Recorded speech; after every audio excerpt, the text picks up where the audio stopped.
Bonjour mes chers amis, je vous souhaite un bon jeudi sous la protection de Dieu.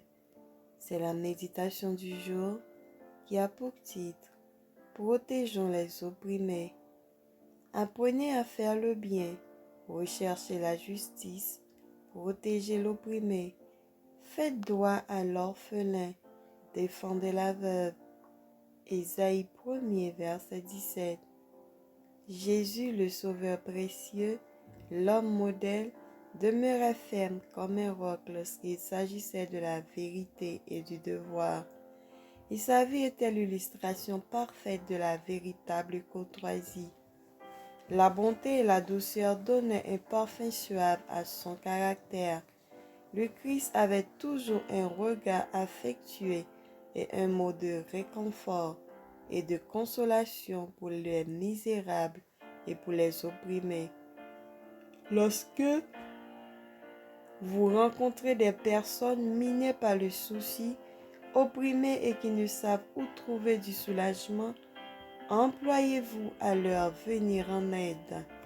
Il n'est pas dans le plan de Dieu que ses enfants se replient sur eux-mêmes et qu'ils ne s'intéressent pas au bien-être de ceux qui sont moins fortunés qu'eux. Souvenez-vous que le Christ est mort pour eux comme pour vous.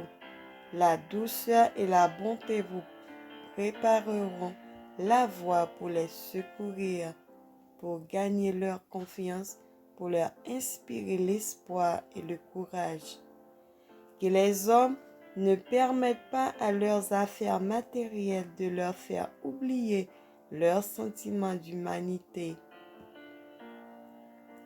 Des paroles aimables, des regards bienveillants, une attitude pleine de condescendance ont une incomparable valeur. Un charme réside dans les rapports des hommes vrais, vraiment courtois. Quelle influence vivifiante et exaltante une telle conduite peut exercer sur les pauvres, sur les découragés, sur les malheureux accablés par la maladie et par la pauvreté. Refuserons-nous de leur procurer le baume que cette influence assure? Tout acte de justice, de miséricorde et de bonté fait retentir une mélodie dans les cieux. De son trône, le Père céleste regarde ceux qui accomplissent ces actes miséricordieux et il les met au nombre de ses trésors les plus précieux. Et ils seront siens, dit l'Éternel des armées. En ce jour-là, quand je rassemblerai mes élus, tout acte charitable accompli en faveur des pauvres et des malheureux est considéré par l'Éternel comme un acte témoigné à l'égard de Jésus. Lorsque vous secourez les pauvres, que vous sympathisez avec les affligés et les opprimés, et que vous protégez les orphelins, vous entrez en relation plus étroite avec le Christ. Amen. Que le Seigneur nous bénisse et qu'il nous fasse grâce.